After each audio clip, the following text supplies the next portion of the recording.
Hey, what's going on, guys? Welcome back. So this is gonna be a short video today, but an important one. I want to talk to you guys about RAM speed in terms of megahertz, right? 3000 megahertz RAM, 3200, 3600, so on and so forth, versus cast latency. And the reason why this is important is because, I've had a few people pop into chat and like, hey, I ordered this new RAM.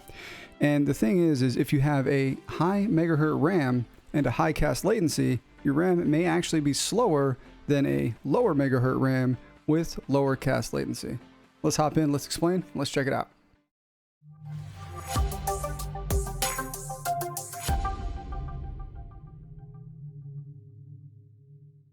So we need to understand what we're talking about first before I dive in too far. And I'm going to go under the assumption that not a lot of people understand exactly what cast latency is or where it's located and how you can figure it out.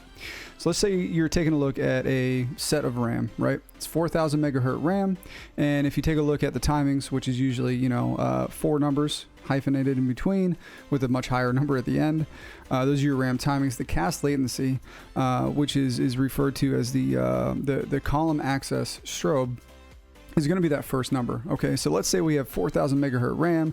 That's, 15, 16, 16, 30, whatever, right? So 15, the first number, is going to be your cast latency. Now, when you take a look at the latency, essentially what that is going to be I refer to it as like the speed of the gate. So imagine like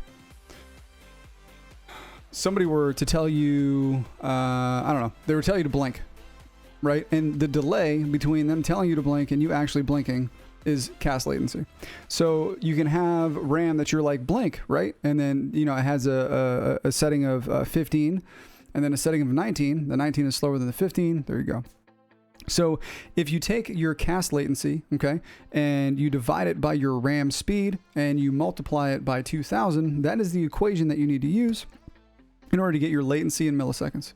And what this does, okay, is this essentially tells you how fast the gates are opening on your memory, opening and closing, right? How fast can data actually get through?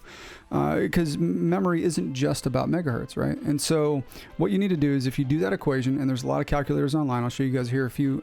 I'll show you guys a few here in a second. You can actually put in and figure out what is your overall latency for your RAM. Now, why is this important? This is important because typically with marketing and all the other kind of, smoke and mirrors that are out there, you'll see a set of RAM that is very high speed, but also very high latency, and it'll be like much more expensive than RAM that may be slower speed, because to the consumer, all you look at is megahertz typically. Right, so you're like, well, this is 3000 megahertz RAM and this is 4000 megahertz RAM. This RAM must be faster. I'm going to buy the 4000 megahertz RAM. When in reality, if you run that memory through the equation, the 3000 megahertz RAM, depending on its cast latency, may actually be quicker. So let's take a look at some of the calculators, and I can show you guys some examples where sometimes buying something that may look slower is actually faster, and it could save you a couple bucks. All right, so here we are. I've got two websites up. One is Newegg on the right side, obviously, with comparing a couple sets of RAM from G.SKILL Trident Z. And then on the left is a calculator for RAM latency to figure out nanoseconds, because honestly, the equation I mentioned earlier, no one's going to sit there and do that on paper. So, there's that. So let's take a look and see what we got. So right now, we have a set of G.SKILL Trident Z, 16 gigs, 2 8 gig sticks. That is 3200 megahertz RAM at a cast latency of 14. And we have a 4133 megahertz kit coming in cast latency of 19. Now, when you look at these, the 3200 is going to be about 120 bucks, typically 130 bucks.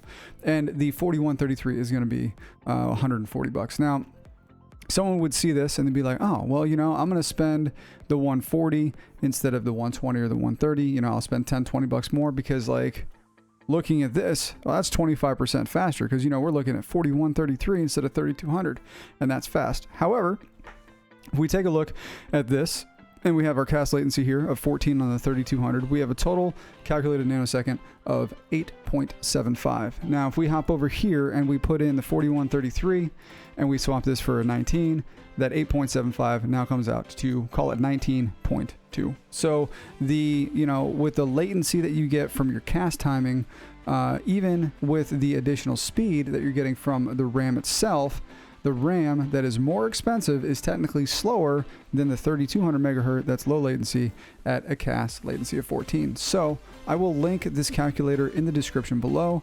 Before you buy your RAM next time, make sure you hop in, do a little bit of homework, and make sure you're getting, the best bang for buck, because there are a lot of times, because of marketing geniuses, that someone will buy super fast high megahertz RAM that's actually slower than, well, RAM that looks slower but is actually faster. So anyway, hope you guys enjoyed the video. Like, subscribe, all that fun stuff. Catch me live on twitch.tv/Cardo 3 to 4 nights a week. And until next time, guys, stay humble and stay educated. Peace.